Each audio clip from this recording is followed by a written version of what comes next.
Mr. Moderator, ladies and gentlemen, before you jettison this, keep in mind two facts that Mr. Bottaro mentioned. One is that half of all traffic going through Winchester in the morning and the evening is through traffic. So, point one. Point two, the Massachusetts Department of Transportation will be spending somewhere near $500 million to reconstruct the I-93, I-95 interchange up there in Reading. It is one of the more congested interchanges in the United States. They will be making the decisions about how to manage that traffic and where it flows in the next couple of years. If you're not at the table and you don't have a plan, you're going to bear the burden. What's that going to cost the town? Thank you very much, sir. Ladies and gentlemen, before I call a vote, let me appoint some tellers. I don't know why I'm doing this, but I have a strange feeling. Mr. Sekaris, would you be a teller in that there? And Mr. Quill, would you be a teller? Mr. Johnson and Mr. Looney? And if you'd stand and raise your right hands, do you solemnly swear to faithfully perform your duties as tellers to this town meeting? Thank you very much. If needed, Mr. Sekaris, would you count the Finance Committee? And Mr. Johnson, would you count the members of the Board of Selectmen? Okay, the question comes on the motion before us. It's moved and seconded that the Phase 2 Winchester Mass Plan voted under Article 29 at the 2010 town meeting be reduced by $40,000, making it $40,000 to zero. A yes vote will reduce that $40,000. All those in favor, please say aye. Aye. Opposed? No. I would say the noes have it. Necessary number of people having risen. All those in favor, please stand and the tellers will count.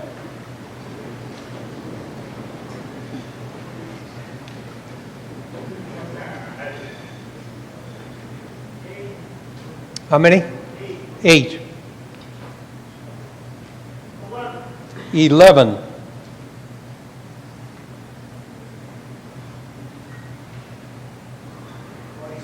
27. 26. All those opposed, please rise.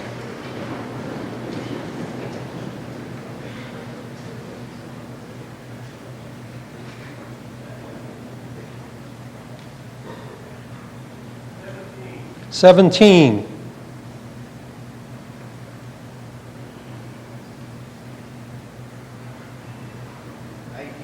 19. 25.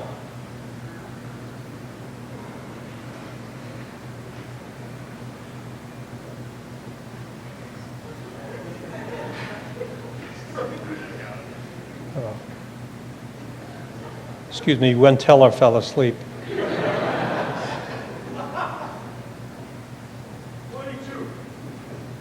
22.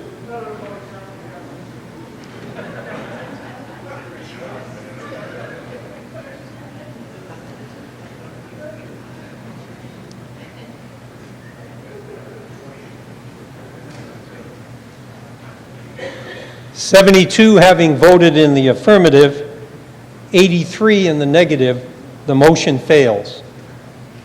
So the $40,000 stays with the planning board. Thank you very much, and that brings us to the next to last motion. It's moved and seconded that the planning board and the Board of Selectmen's Town Center development plans under Article 30 be reduced from $60,000 to zero. Mr. Howley. So these are difficult questions that we face, and I think that last vote was an example of that. But there will be more decisions like this that we will have to make. This last motion, which the board has had an opportunity to further consider, and I want to tell you that in going through our process of identifying possible reductions, we wanted to get as many things now on the table as possible, and that included including the 2 planning board measures. But on further reflection on this particular motion, we've had the opportunity to talk with the planning board some. We really believe that it's not simply a question of where we cut, but it's also a question of where we spend. The town center is clearly one of our most important assets. If you remember, not too long ago, we were having discussions about our concern with regards to the retailers in the town center, their ability to be able to hang on. We were concerned about trying to figure out ways to, in fact, strengthen the vibrancy of the town center and its economic strength. One of the ways in which we chose to do that early on was, in fact, to, with your approval and that of the legislature, to increase the number of liquor licenses in the hopes that we could attract new and different restaurants to the town center that, in fact, would draw more people and make it more vibrant. The parking study that was referred to, I happen to know, is near completion. It's another important aspect of our work in terms of making the town center function properly. The work that is being done with regards to the train center and the like is also important. The conversations that have already been held with regards to the town center, for which I understand the planning board will be having a second round this fall, also very important. The board feels that in terms of making these difficult decisions about investment and where we spend, that we should be trying to direct our investment towards those things which, in fact, protect the things which are most important to us and, in fact, will grow our tax base. We happen to believe that the town center qualifies on both of those counts, that, in fact, we need to strengthen it. It's clearly one of the things that is most important about our town and that we value the most. And it's also, I believe, increasingly clear that there would be an opportunity for further retail and residential development within the town center. The planning that is being done now is essential for that. So our board recommends that, as difficult as our decisions are, and although we may not see that revenue growth for another several years, just like with the Pansy Patch, just like with the hospital development, other things, there are a series of projects which are longer in term that are coming online that hopefully will be generating revenues for us. We believe the town center can be one of those things. So we would recommend that, in fact, you indefinitely postpone this last motion. So are you making a motion for indefinite postponement? Okay, so the Board of Selectmen makes a motion, it's moved and seconded, that the further consideration of this motion be indefinitely postponed. What that means for new town meeting members, it's debatable. If you vote down indefinite postponement, then we vote on the motion as originally written. What they're doing is trying to accelerate it by just getting it off the table. It's a legitimate motion. We have a recommendation from the Finance Committee on indefinite postponement.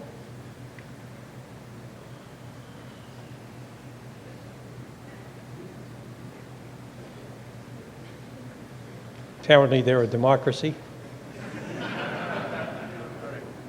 I'll do this by fiat. We had previously voted in favor of the $60,000 cut, and so we are against indefinite postponement. Okay, so the question now comes, Mr. Conti. Pay attention to what the thank you. I wonder if this town meeting would deign to pay attention to the Finance Committee. They are our experts on financial matters, but we routinely ignore their advice. We have a serious problem. We ignored it when a $40,000 cut to solve that, to go a small way towards solving that problem, and the Finance Committee is suggesting to us that we ought to think about that again and take this $60,000 cut. They are our financial experts. I suggest that we pay attention to the people who are our financial experts for a change. Okay, ladies and gentlemen, a motion, yes vote on the motion for indefinite postponement kills this particular motion, just so everybody is clear. All those in favor of indefinite postponement, please say aye. Aye. Opposed? No. Say the ayes have it. Mr. Conti, you need 6 more members to challenge. 1, 2, 3, 4, 5, 6. Okay. All those in favor, please rise and the tellers will count. This is for indefinite postponement.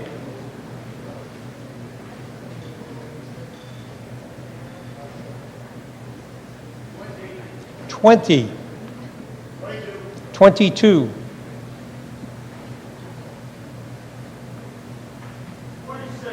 26,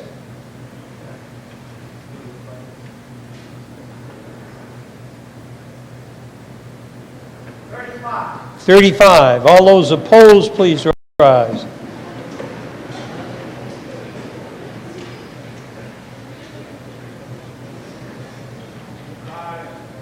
5. 6. 16. 13. 103 having voted in affirmative, 40 in the negative, the motion for indefinite postponement carries. It's moved and seconded that fiscal 2011 education account number 31 be reduced by $15,000. It's my understanding that Mr. McAuliffe, that the school committee is recommending a yes vote on that. Okay, sir. We have a recommendation from the finance committee. Yes, sir, Mr. Crockett.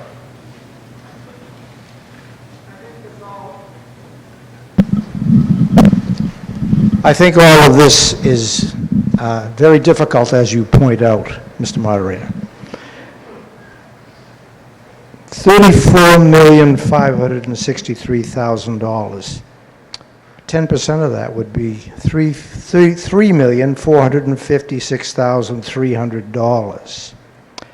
1% would be $345,480. Now, my experience has been in business, working in manufacturing. And when we did our budget cycles and that sort of thing, which is similar to a town, we were given the number. And the number was usually 5% or 6%, never 1%. We are suggesting to reduce this budget by 0.1%. No, we're not even doing that. I'm sorry. Because 0.1% is $34,548. I would suggest that there's got to be more opportunity in the school budget than $15,000. Thank you, Mr. Moderator. Duly noted. I saw Mr. McAuliffe write that down. Are you ready for the question, ladies and gentlemen? This is on the $15,000 cut from the education budget. All those in favor, please say aye. Aye. Opposed? The ayes have it. Motion carries. Now, Mr. Fontana, we now would take up Article 4. Do you want Article 4 to come next? We could go to Article 4, and then we could go to Article 9. Article 4 deals with the demand charges. Article 9, the meals tax. That's the order we had. So it's moved and seconded that the town charge for each written demand issued by the collector a fee of $15 to be added to and collected as part of the tax as authorized by Massachusetts General Laws, Chapter 60, Section 15, effective as of January 1st, 2001. Mr. Fontana. I would simply say that the board unanimously recommends favorable adoption of this article. And just to put a little context, the decisions from here are only going to get harder, not easier. But the debate that we had on the planning board articles is exactly what we need to have. When the board first addressed some of these issues, we could have easily identified 3 items and tried to have you just vote for them. But I think it's more important that you understand that everything is on the table. And so you decided with the planning board articles that you want to go a certain way, and that's terrific. We also asked for the schools to come to the table, and they did. They've helped us in a few different ways to deal with this deficit, but they've also been under their own pressures that they can speak to. So we've actually opened the hood and looked at the engine and kicked the tires on many of these items. But the topic of transparency and objectivity was brought earlier. And so we want you to know that there will be many things that will be presented to you, some that will be very uncomfortable, but for full disclosure and for fairness, we've asked every board, every committee, every department to be part of the solution, not part of the problem, to come to the table proactively with ways that they can assist with our financial condition or to meet us in the middle. So the idea is that everybody needs to give a bit, and I hope that's coming through in terms of this discussion. Yes, but in this response to this motion, the board recommends favorable adoption of this motion of the demand charges based on the recommendation from town management and the treasurer in terms of the opportunity to raise the demand fees relative to what's appropriate by state charter. Thank you, sir. May we have a recommendation from the Finance Committee?